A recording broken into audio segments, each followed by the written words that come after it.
information all the time. Sometimes it seems like it's information overload, but information we can understand comes in two forms. Information either comes in the form of the truth, and if it's not the truth, it's a lie or an error. And truth has a source, and that is God, and lies have a source as well, that's the enemy. And that information, when it comes to us, must be evaluated. There has to be an evaluation process of that information, since if all information was from God and was the truth, there would be no need for evaluation. There would simply be the need for acceptance. But since there is truth and lies, then there has to be an evaluation process to determine whether that information fits with one category or the other. And the end of that process is that we either believe the information to be the truth, or we believe the information to be a lie. And we function in such a way that everything that we believe to be the truth, we accept.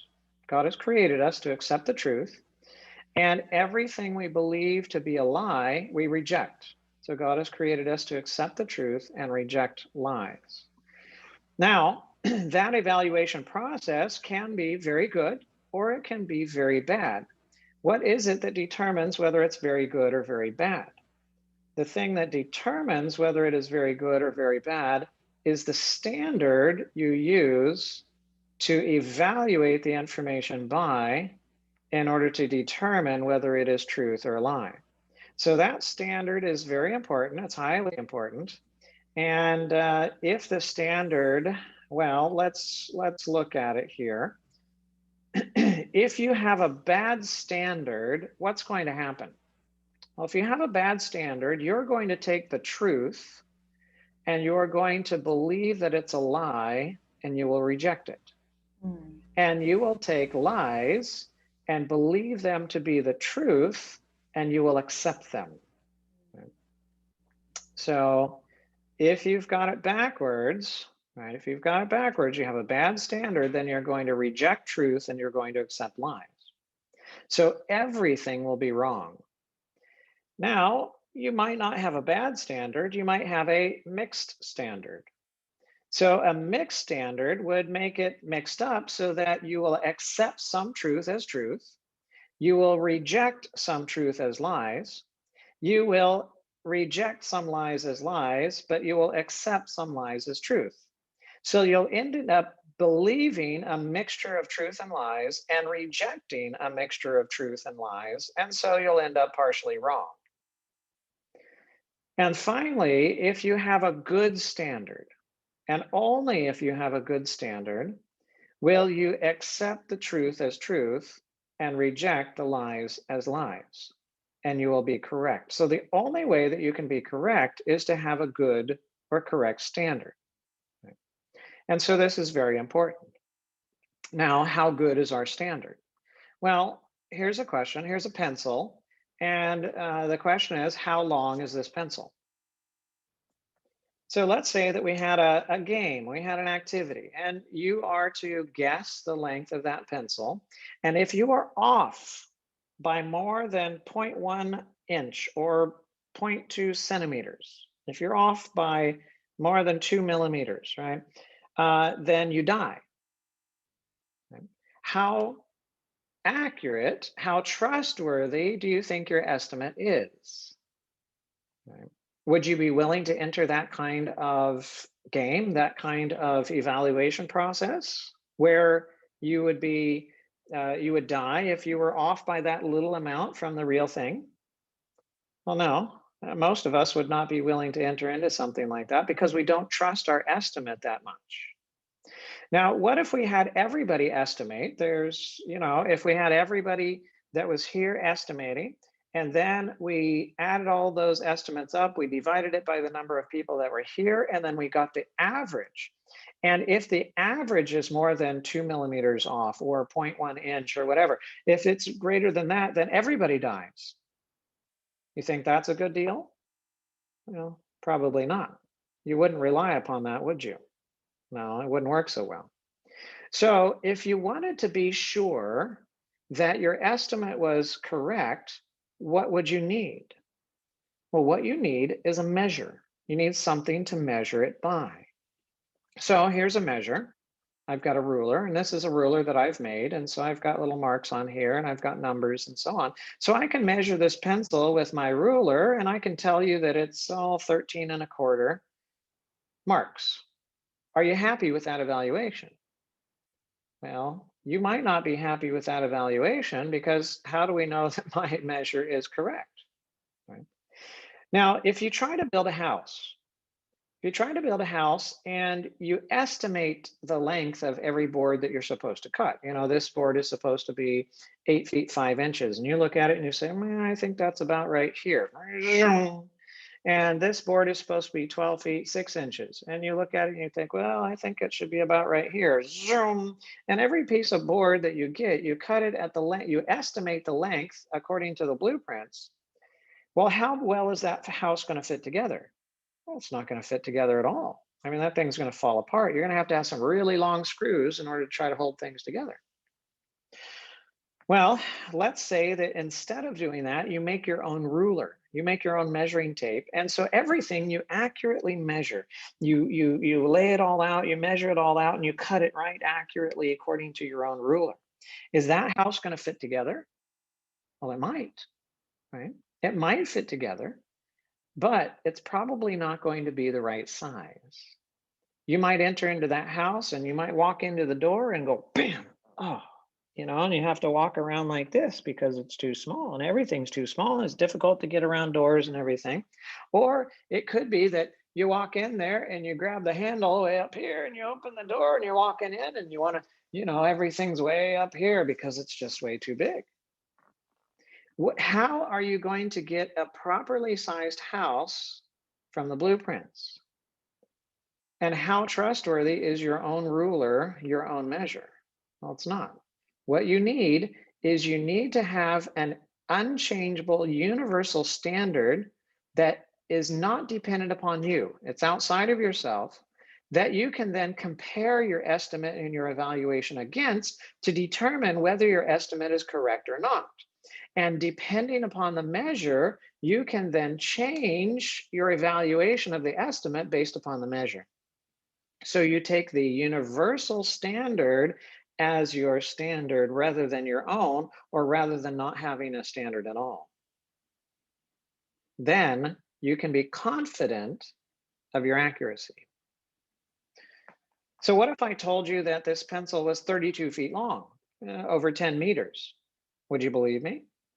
Well, I hope you wouldn't, because I hope what you would do is you would take your own measuring tape and you would measure it for yourself to determine how long it is. Now, what happens if I fill in the rest of the picture? Would you believe me now that the pencil is 32 feet or over 10 meters long?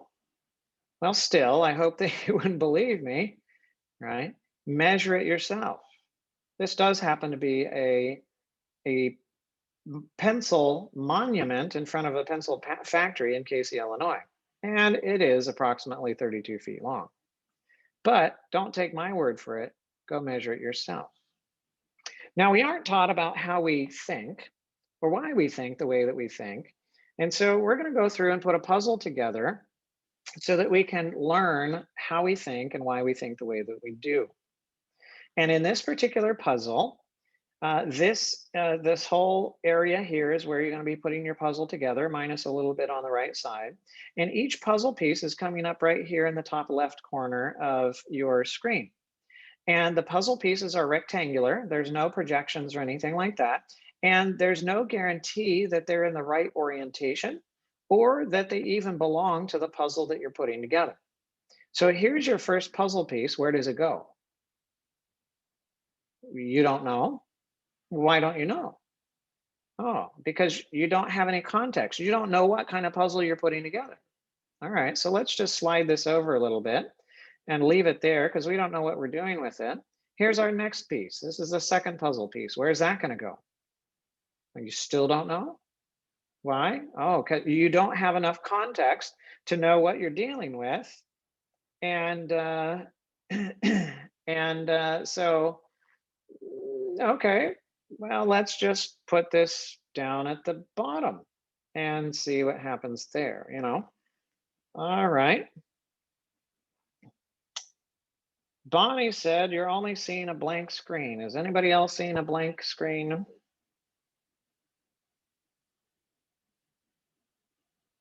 All right, you're seeing the puzzle now. All right, yes, and there's two pieces. All right, thanks. Because it's probably not my internet connection. I think mine is pretty stable. Might be on your end. So here's a third puzzle piece. Oh, all right, what do you see? All right, so we're starting to see, looks like a mountain, and there's some sky. And so, all right, so look, we've got this all panned out, all figured out. That's great. So it's a mountain and some sky. Where are you going to put a mountain and sky? Well, I guess it's going to go right down here. We'll just throw it in the middle somewhere. Okay. And now we have another piece. Oh, where does that go? Well, it looks like it goes right next to this one. And indeed it does. Right. And all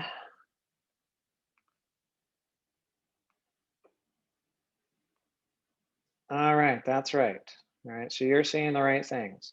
All right, so here's another piece, and it looks like it probably fits right next to this one here. All right, so we're starting to build a mountain scene. Great.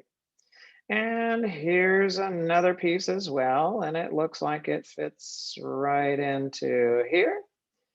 And now we have a bonus round, and it looks like it's probably going to fit over here to the right side. And indeed it does. And so here we have a beautiful mountain scene. You have a strip of, that you can see right here. And so we're starting to build that.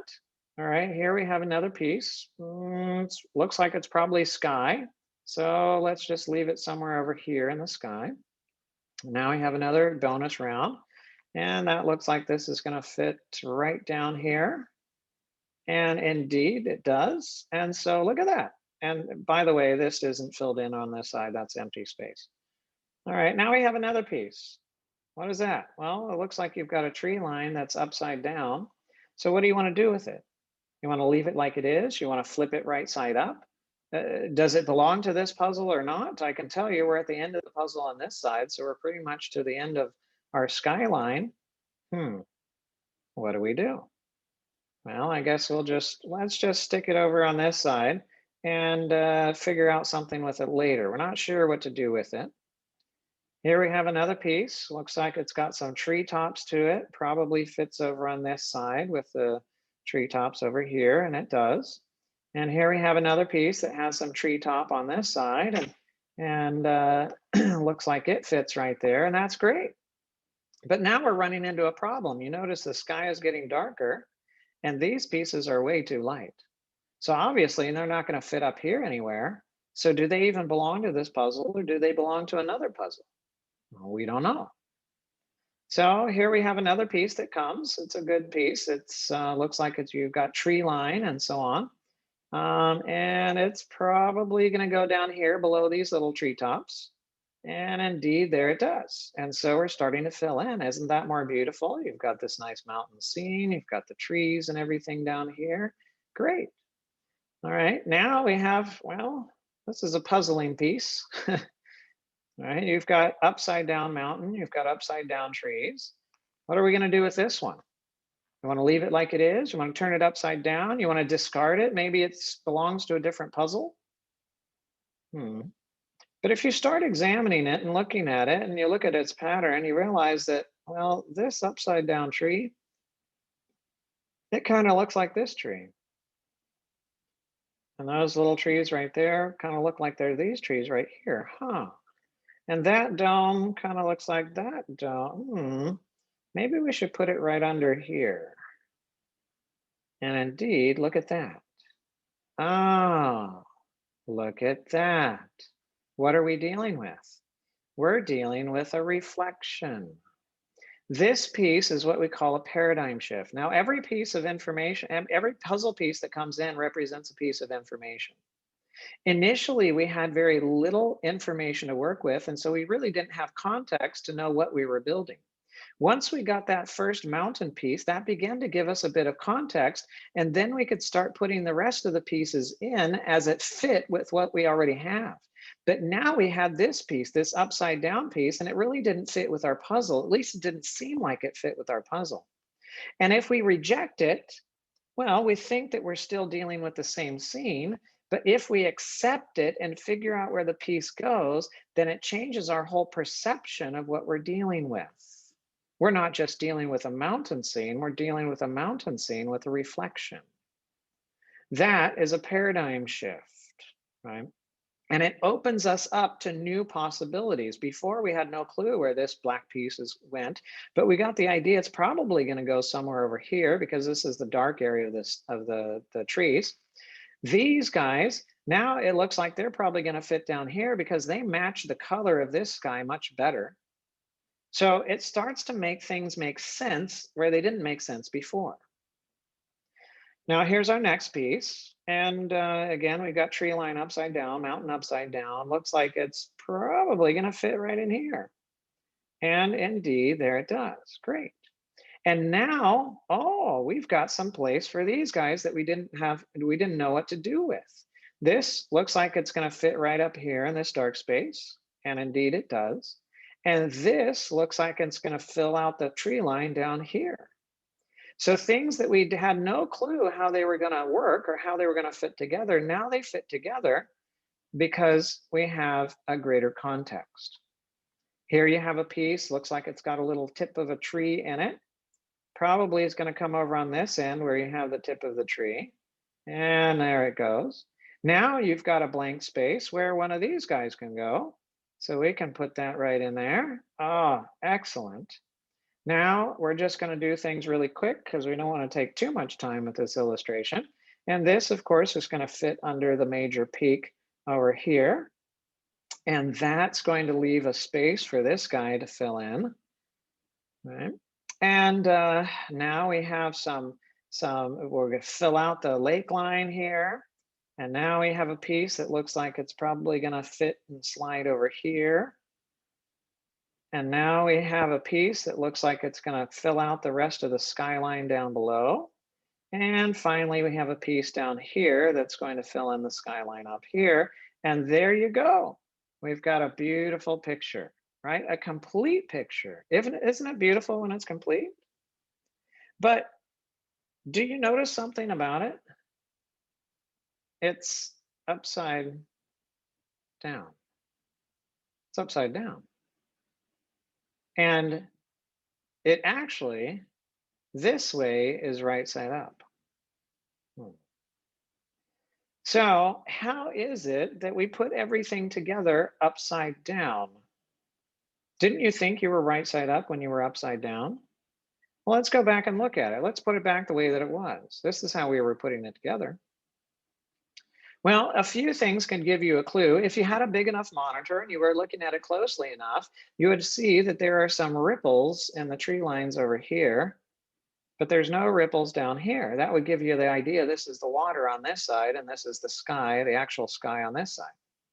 Of course, if you looked very closely, you would notice that the tree line's a little bit fuzzy on this side and it's quite crisp and clear on this side. That also would give you an idea. Also, if you knew the law that the sky is always lighter than the water's reflection, then if you knew the law, you would know that this is the upside and this is the downside. This is the water reflection. This is the real deal. And finally, if you had the box top, the picture that showed you what it was in the correct orientation, then you would know when you were putting it together, it was upside down. Right, upside down. So God gives us the power of observation so that we can look at things closely to see whether it fits or not.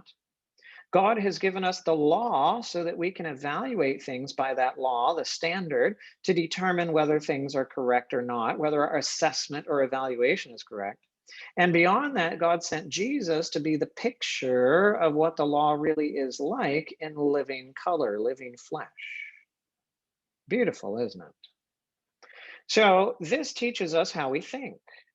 We determine that information is true if it fits into our puzzle, if it fits into our worldview. And we determine that information is false if it doesn't fit into our worldview. But what is it that determines our worldview? Well, we believe information that comes from those we trust, like our parents, our family, our community, our church, our society, our culture, and so on. And that information which we take in and believe builds our worldview, it builds our puzzle. For example, which of these animals is a pet and which is food? Well, you ask this little girl, and she'll tell you that the cat is pet. And after some time of training, she'll tell you that the cow and the chicken are food. But you take this little boy and you give him the same options, and he'll give you the opposite answers. He'll tell you that this is food and the cow and the chicken are pets. Why? Completely opposite conclusions. Why? It's because of the worldview. Their estimate of whether one animal is food versus a pet is determined by their worldview, which is constructed by their environment. Now, no child naturally looks at an animal and thinks food, you know. Nobody thinks of going to the cat and ripping into it and eating it. Nobody thinks of going to a chicken and ripping into it and eating it. And nobody thinks of chasing down a cow and jumping on its back and, trying to eat it. You've got to be trained to think that these things are food in order to consume them as food. And that training comes through your parents, your family, your society, your culture, and so on and so forth. And so, why we see things a certain way is because the ones we have trusted saw things that way and we have adopted their view. So, worldview is powerful, it's pervasive, it's persuasive. And the information from the ones that we trust builds the framework of our worldview puzzle, and new information that's brought in is evaluated against that information that was already believed. And that new information is either accepted or rejected based upon how it fits the established worldview that we have in our minds. But what if the people we believed in the information that they shared with us, what if they were upside down? Then we would be upside down too. But we would be thinking that we were right side up. Upside down, believing we were right side up. So could that be possible for us?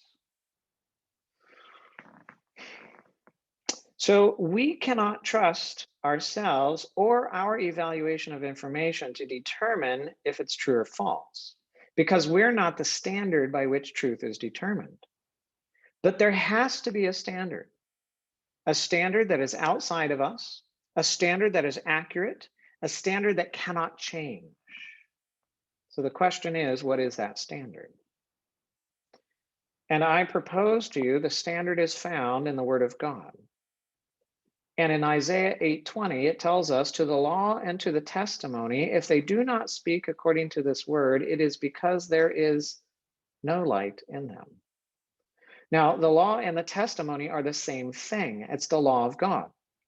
The Ark of the Covenant was the ark that contained the law of God. And the Ark of the Covenant was also called the Ark of the Testimony. It's the same thing. It's the 10 Commandments. It's God's law. Now, the first commandment says, you shall have no other gods before me. The second says, you shall not make for yourself any carved image. You shall not bow down to them or serve them. The third commandment says that you shall not take the name of the Lord your God in vain. These three commandments are telling us, don't take from here, don't take like this. Don't take from false gods, don't take from idols, don't take my name, Christian, which means a follower of Christ, and live in an unchristlike way. Now, the sixth commandment tells us to not murder. The seventh, thou shalt not commit adultery. The eighth, thou shalt not steal. The ninth, thou shalt not bear false witness against thy neighbor. The 10th, thou shalt not covet thy neighbor's wife and thy neighbor's house, and so on and so forth. And all of these commandments, all of the thou shalt nots, thou shalt not have other gods before me, thou shalt not worship any graven image or make any graven image, thou shalt not take the name of the Lord thy God in vain. Every thou shalt not, in essence, says, don't take like this, don't take from here. These last 5 commandments also are saying the same thing. This is not where you take. If you take and eat the words and actions of others and internalize them, you become frustrated and angry at them, and eventually leads to murder. If you see someone else as your source of pleasure, that will lead to adultery. If you believe that what others have should belong to you, you will steal. And if you want to be what others are, you will eventually envy them and then eventually try to discredit them and take their place. And the beginning of all this is desiring to have what others have and to be what others are, to take from them as your source. So 8 of the 10 commandments, the thou shalt nots, tell us don't take from here, don't take like this. But that leaves us with 2 commandments left, the 4th and the 5th. And the 4th commandment says, remember, as if God knew we would forget. It says, remember the Sabbath day to keep it holy. So why do we keep the 7th day Sabbath holy? It's because God is our creator, because he made everything that there is, because everything comes from him. He is the great source of all things, and all that we need comes from him. We must come to him to take everything that we need so that we might be full. The creator God is the only source from which we are to take. That's what the law is telling us. Take from here. The 5th commandment says, honor your father and your mother. Is honor taking or is it giving? Well, it's giving. So we are to give honor to our parents. This commandment gives us no criterion by which to judge whether we do or don't give honor to our parents. It simply bids us give them honor, whether they are honorable or not. It doesn't matter how they treat you or what they're like. You don't give them honor because they're honorable.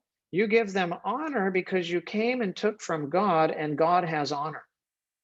And because you took honor from God, you give honor to them. You can't give what you don't have, so you must first come take in order to give. And if the taking is good, then the giving will be good. But if the taking is bad, the giving's going to be bad. Right? It doesn't matter what they're like. You give what you got. The giving is selfless, comes from motivation of pure love.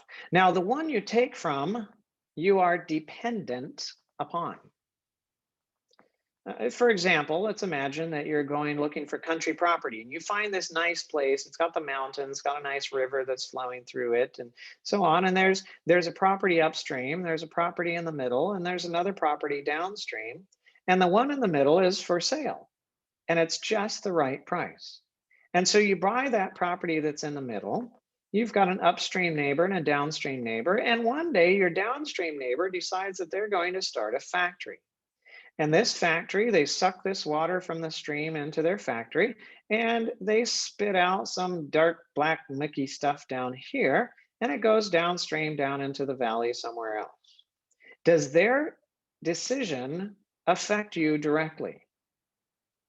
Well, the answer is no, it doesn't. Why? Because they're downstream from you.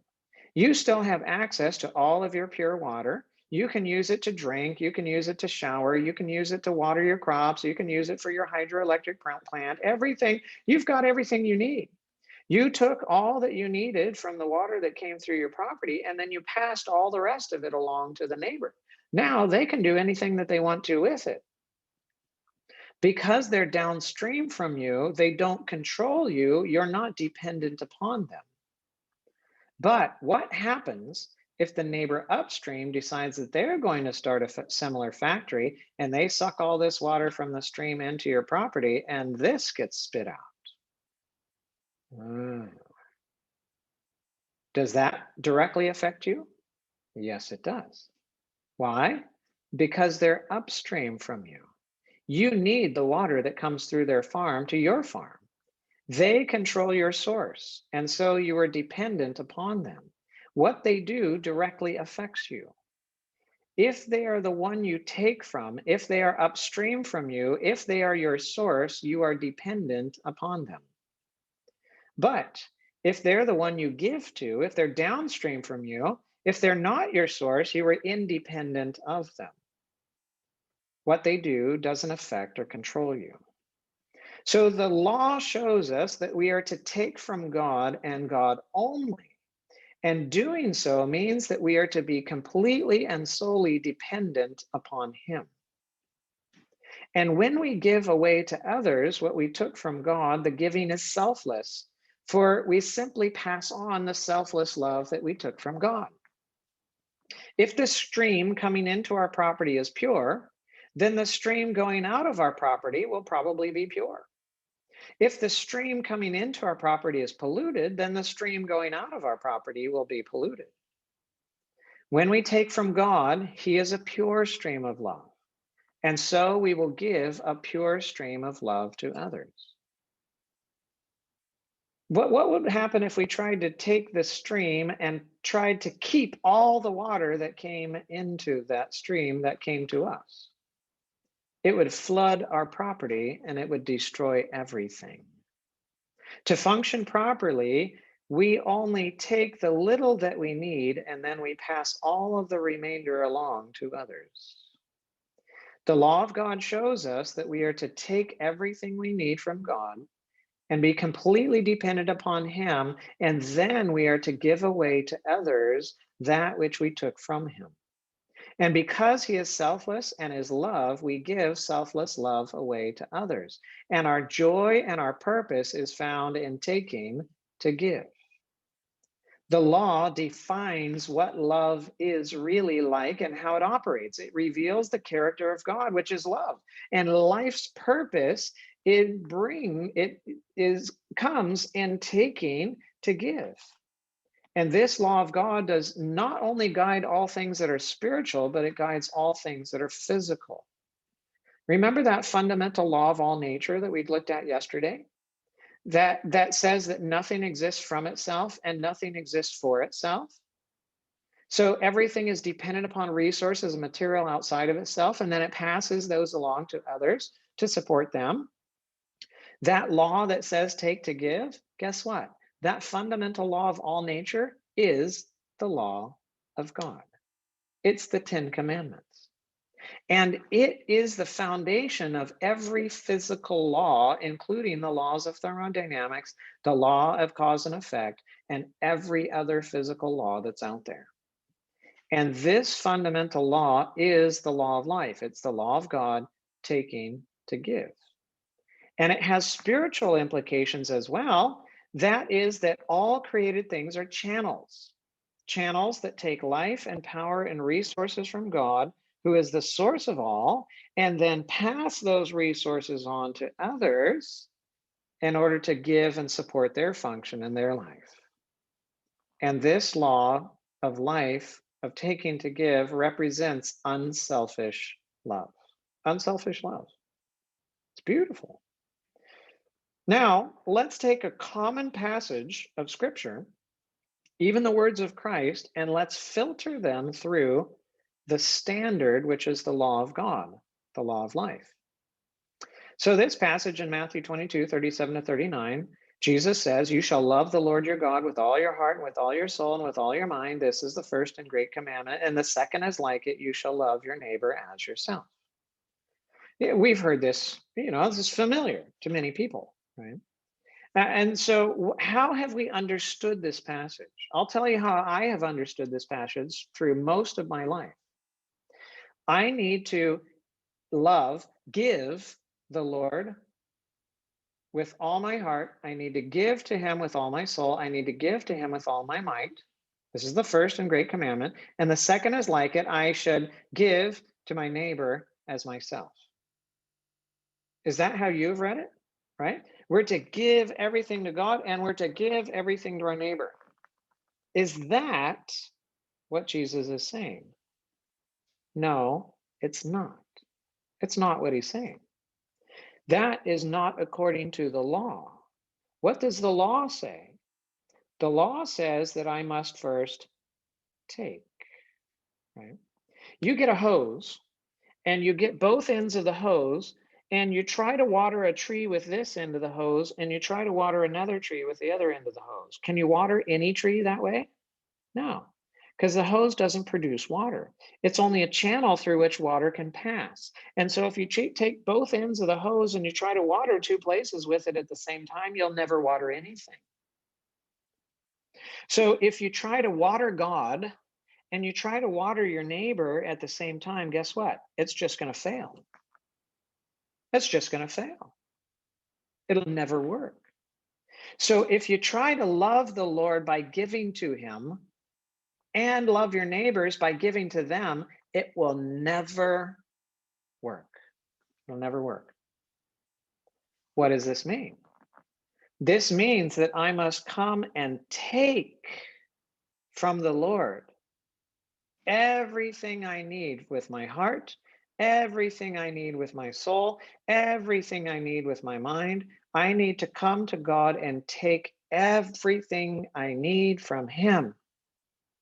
Plug into the faucet so that through me he might flow, and then I will have everything that I need to love my neighbor, to give to my neighbor, and I'll never run out.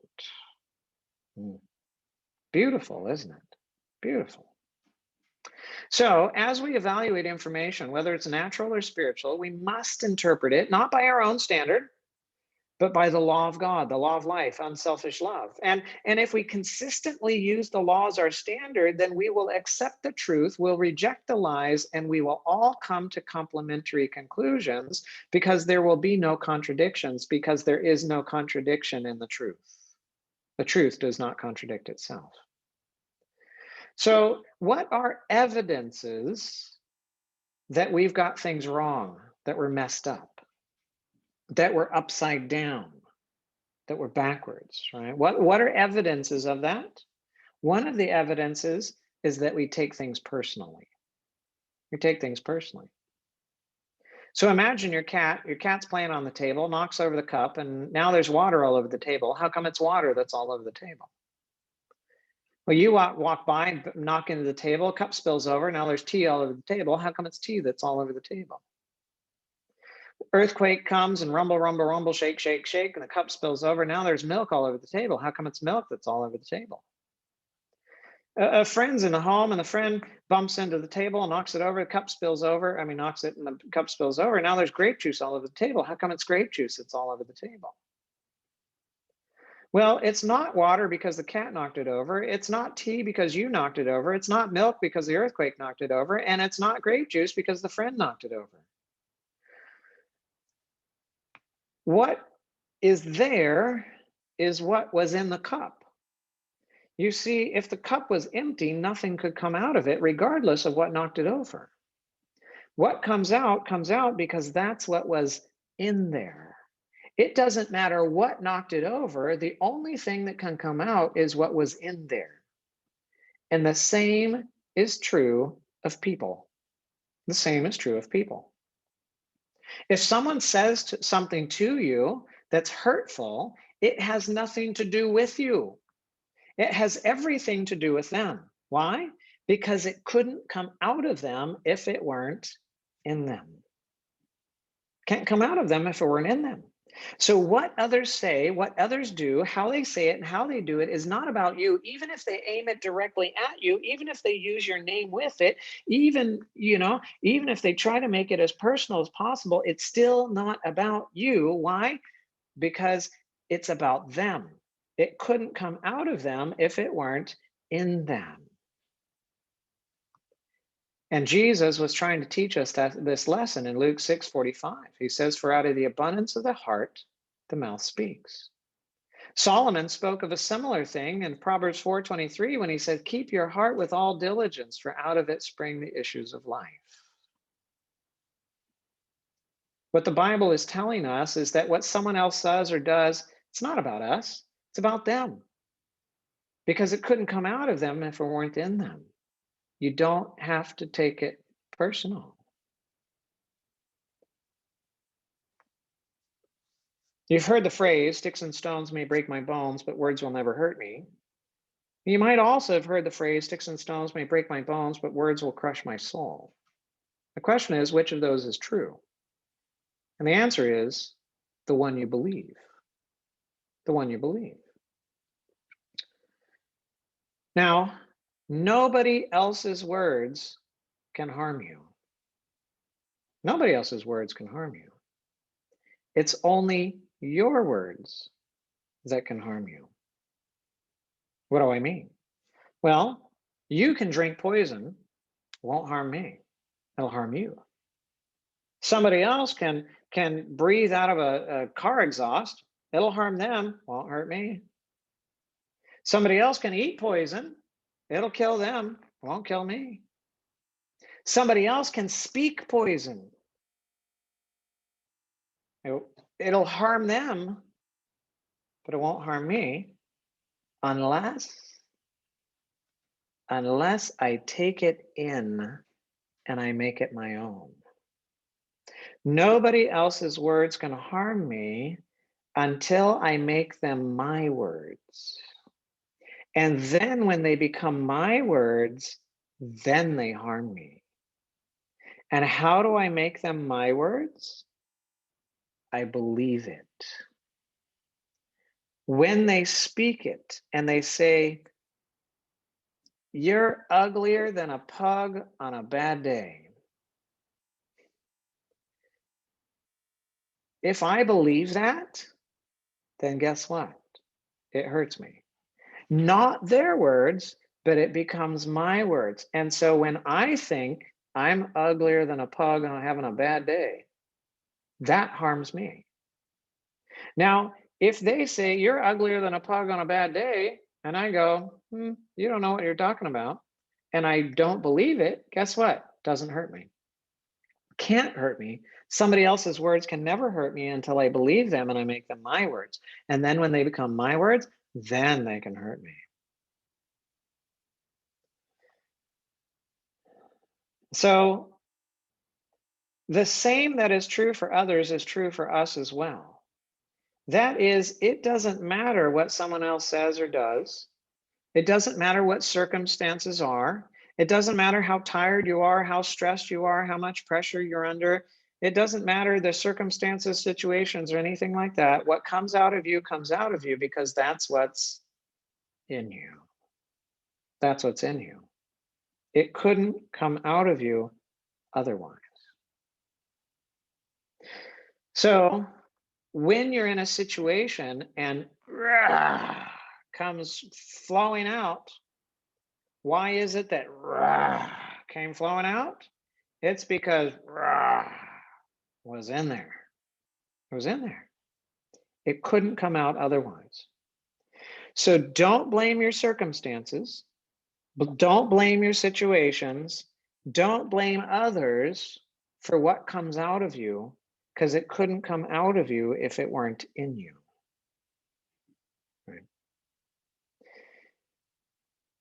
So don't take personally what others say, because that's about them, not about you. But pay attention to what you say and how you say it and what you do and how you do it, because that reveals to you what's inside of you. So do you need love? Absolutely. But what's the definition of a need? Well, it's something that you must have to survive, but which you cannot produce. So can you produce love? Well, the answer is no, you can't.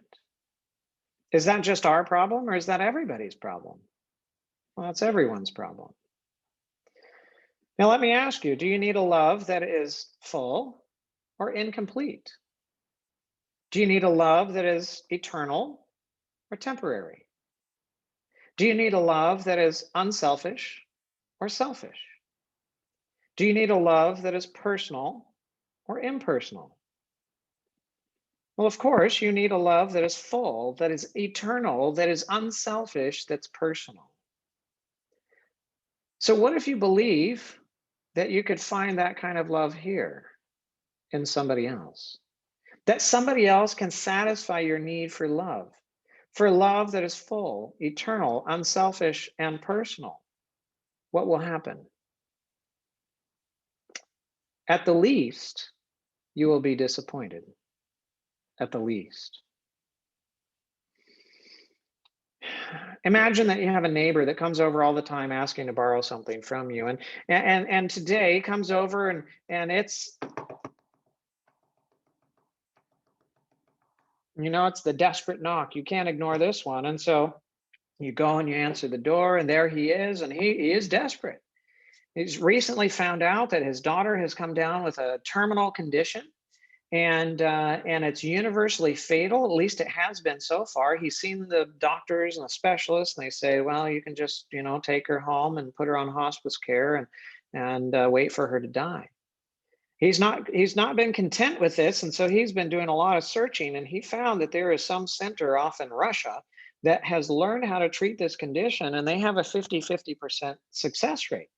And it's Russia, so you got to pay for treatment ahead of time, and it only costs $5 million. So the neighbor is coming to you to get $5 million. How many of you are going to give it to him? No? Well, you're cruel, aren't you? Well, what if you're like, well, I don't have it. Okay. So let's say that you got $1,000 that you can give him, and you give him the $1,000 towards this $5 million goal. And he comes back later and he wants the rest of the $5 million. And he comes back later and he wants the rest of the $5 million. And several times a day, every day of the week, he keeps coming back, knocking and knocking and asking for the rest of the $5 million. How do you feel? Well, you're frustrated. Why? Because you don't have what he needs. And he keeps coming to you as if you're the source of it, and you're not the source of it, and you can't give it to him. You can't satisfy his need. You're frustrated. But how does he feel? Well, he feels frustrated because you're not giving him what he needs, and he thinks you've got it. Welcome to relationships. Welcome to relationships. One person is frustrated because they're going to another person to get what they need, but they're not getting what they need, and they end up unfulfilled. And so they're frustrated at the other one for being a bad source. And the one who's trying to fulfill your needs, but can't do it, and see how unsatisfied you are. And then that makes them frustrated and upset. And everybody's frustrated and upset. Why? Because we're barking up the wrong tree. We're going to the wrong place to get what we need. It won't ever work. So whose responsibility is it for me to be filled with oxygen? That's mine. I got to breathe. Whose responsibility is it for me to be filled with water? It's mine. I got to drink. Whose responsibility is it for me to be filled with proper nutrients? It's mine. I got to choose it and eat it. Have you ever been empty when it comes to love? Sure, we all have. So whose responsibility is it for me to be filled with love? Is it God's or is it mine? It's mine. That's mine. Because if it was God's responsibility, he does all things well. And he does all things well all the time. And so if it was God's responsibility, we would be completely full all the time with love. There would never be even a second of our lives where we were less than 100% full of love. But you know, and I know from our experience of our lives, it's not like that. So that is evidence. It is not God's responsibility to fill us with love. It's our responsibility to take the love that we need, that we might be full.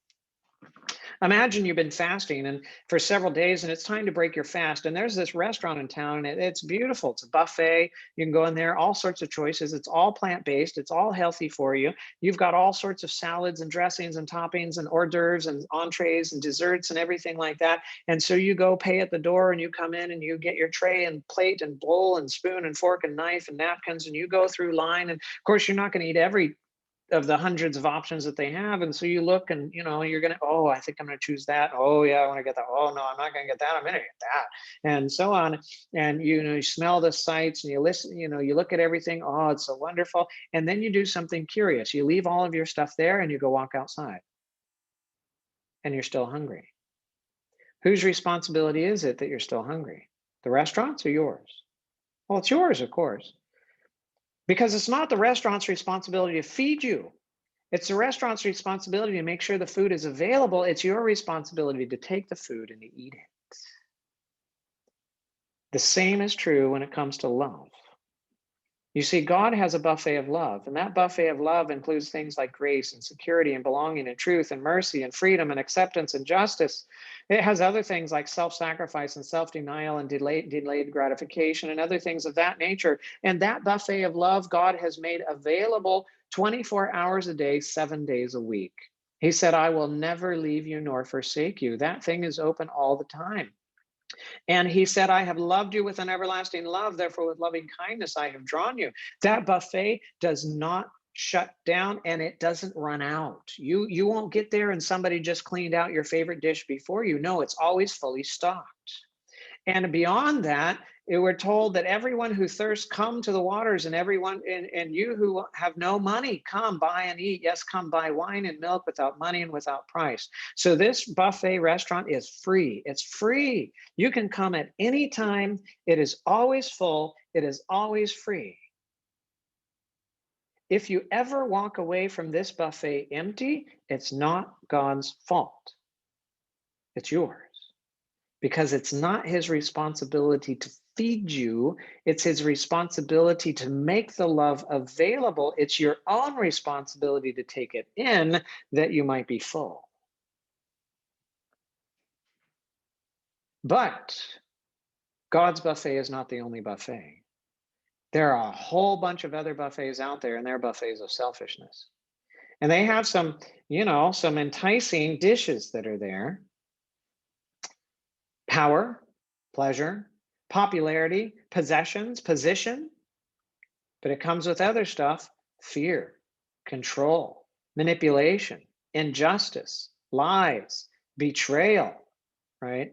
Insecurity, and so on, threats, and all this stuff. It's horrible. Where do you find this? You find this in other people. This is the buffet that they have. So when you go eat from other people, this is what you get. Now, you've heard the phrase, you are what you eat. And in the physical world, it takes a while.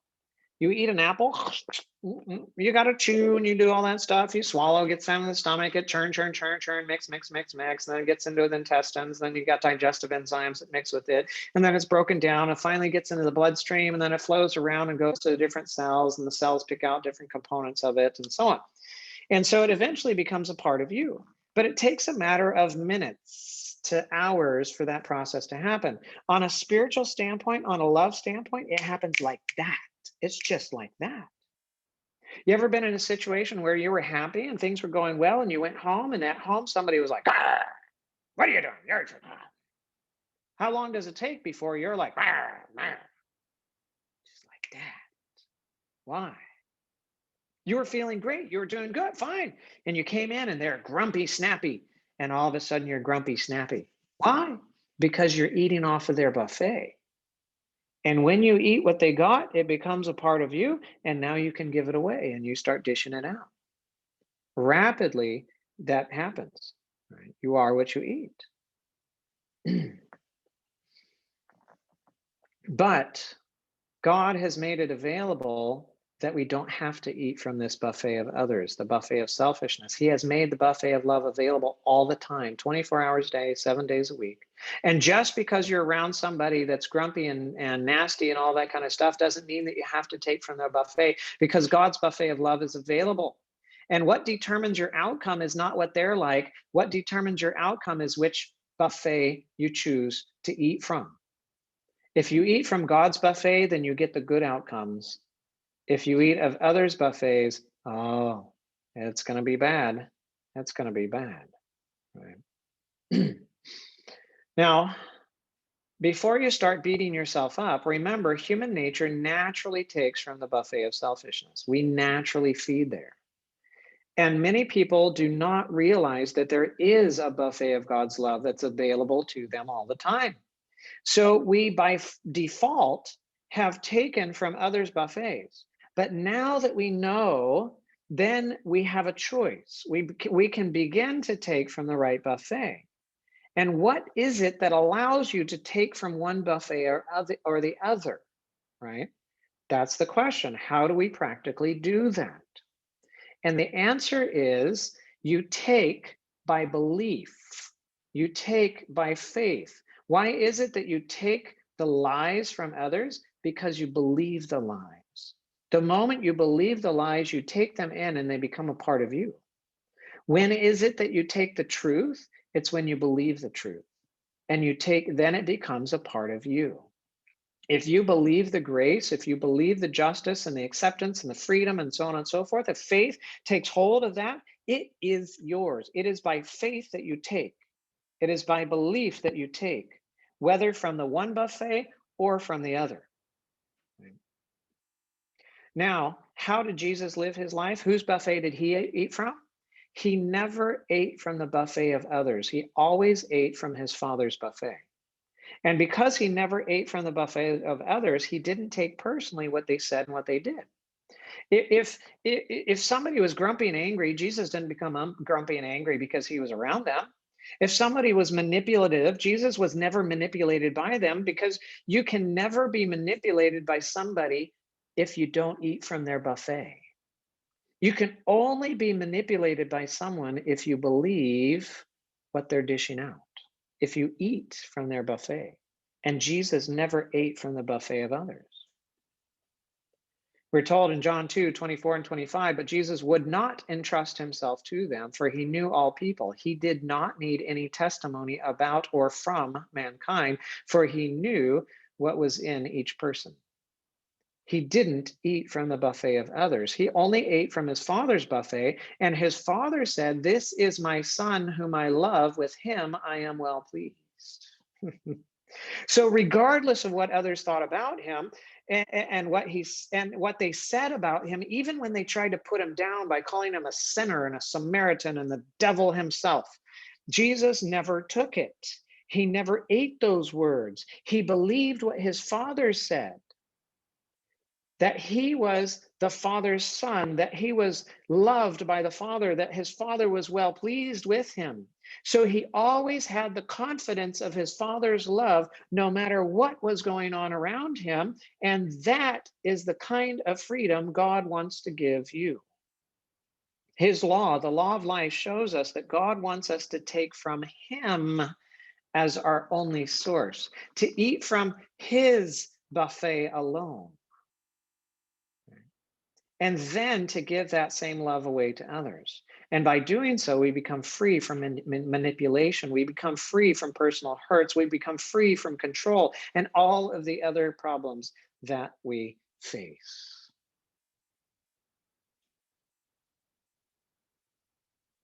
It's powerful, isn't it? Yeah, very powerful. Now, let's consider another evidence of how we are backwards and upside down.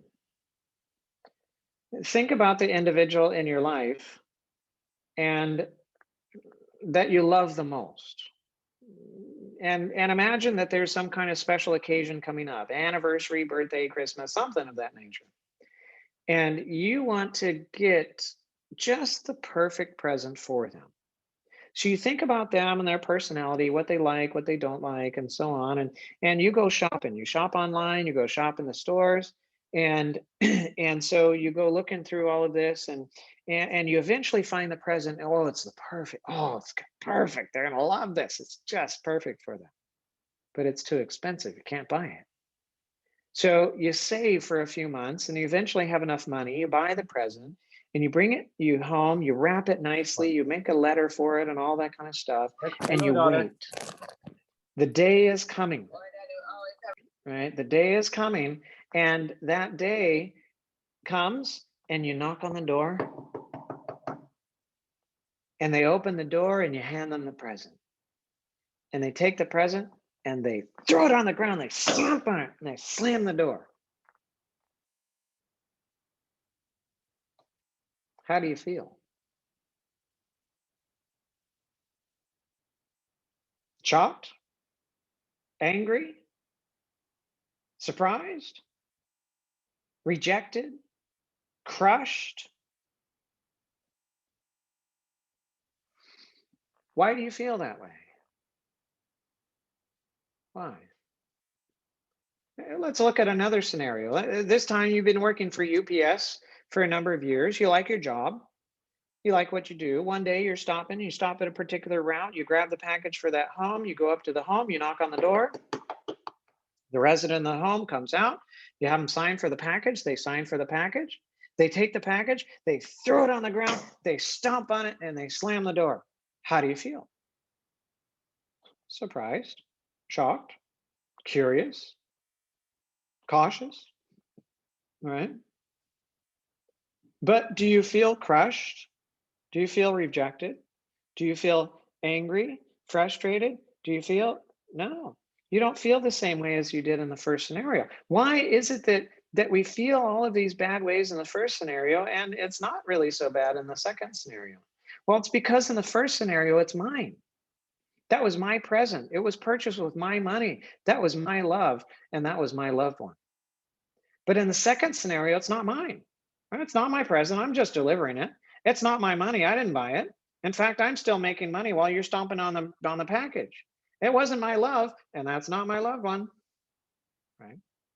So the degree to which you believe that it's yours is the degree to which you will feel hurt and upset and rejected and crushed and angry and frustrated and all of these different things.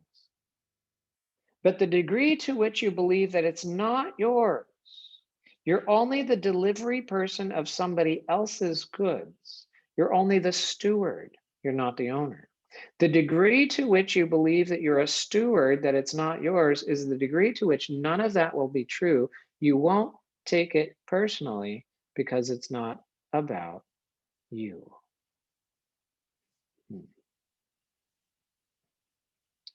Now, there's another reason that we respond the way that we do, and that is because we didn't receive what we expected.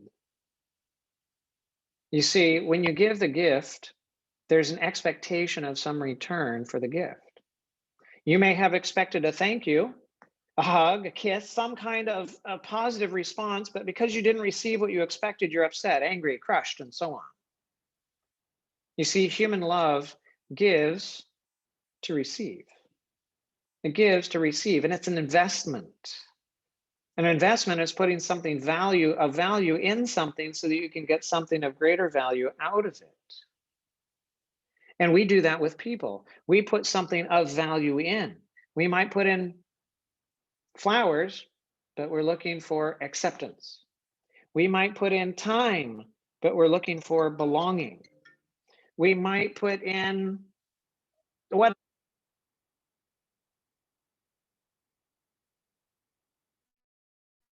You've heard. Sorry.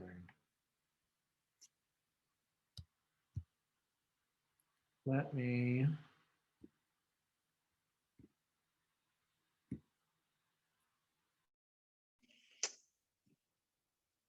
Audio switched. Dun, dun, dun, dun. Oh. Sorry, just gotta fix the PowerPoint.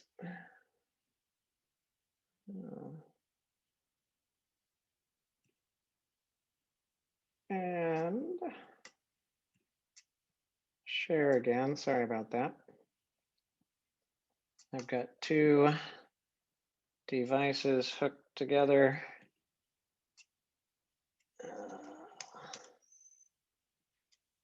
And the one just kicked me off. All right, there we go. We're almost done. So you've heard the phrase, no strings attached. Well, in human love, there's no such thing as no strings attached. There's always strings attached. For example, let's say that you have a neighbor that comes, moves into the area. You've never met him before, comes, knocks on the door, introduces himself, says, hi, I'm new to the neighborhood, just here to meet the neighbors and so on. And before he leaves, he hands you a $20 bill and tells you, here, it's a gift. Use it for whatever you need. And then he walks away. What are you thinking about this new neighbor and his gift? Well, let's imagine that he comes to your home for the first time, knocks on the door, introduces himself to you. It's friendly, just meeting the neighbors in the neighborhood. And before he leaves, he hands you a heavy suitcase and tells you, here, it's a gift. Use it for whatever you need. And he walks away. And you open the suitcase and it's packed full of $100 bills. Now, what do you think about the neighbor and his gift? So Would you rather accept the $20 bill or the suitcase full of $100 bills? Well, it depends. Some people will take the suitcase, others will take the $20 bill, some people won't take any of it. Why? Why are we reluctant to accept the gift? It's because we know by experience that every gift has strings attached, and we know that the bigger the gift, the bigger the strings, and the harder they can pull later. And because of this, we're afraid to accept the greater gifts because we're afraid that we will be what will be required of us later. You know what? We treat God the same way. We're willing to accept the smaller gifts, but we're afraid of accepting the larger gifts because we think there's strings attached and he's going to pull harder later, and we don't want the obligation. Does God invest in his children? The answer is no, he doesn't. And I'm not going to answer that one today. We'll answer that tomorrow. So as human beings, we give with an expectation of return, and our expectations determine how much return is necessary in order for us to be satisfied with our investment. Next, we're going to be looking at the heart. Tomorrow, we're going to begin looking at the heart, 9:30 in the morning, Eastern time. We're going to start looking at the heart. We're not going to be looking at the blood pumping muscle. We're going to be looking at that part of the mind, the central part of the mind that controls everything. And as we do, we're going to seek to understand why we do what we do and why we respond the way that we respond, because we've got to understand these things if we're ever going to change, if we're ever going to be victorious. And so we must, 9 a.m., sorry, that 9 o'clock tomorrow. I was thinking it was 9:30. 9 a.m. tomorrow, we're going to pick this up and run with it. And we're going to begin talking about the heart. There's more stuff that we got to get into. We got to get deeper still. We got to understand how we function. And again, if you've got friends and family that you think will benefit from this, invite them to come, share the link with them so that they can join as well, so that they too can be blessed when we come together and we continue to go through the law of life. I'll turn things back over to Bonnie at this moment. Thank you, Dr. Sandoval. I don't know about you,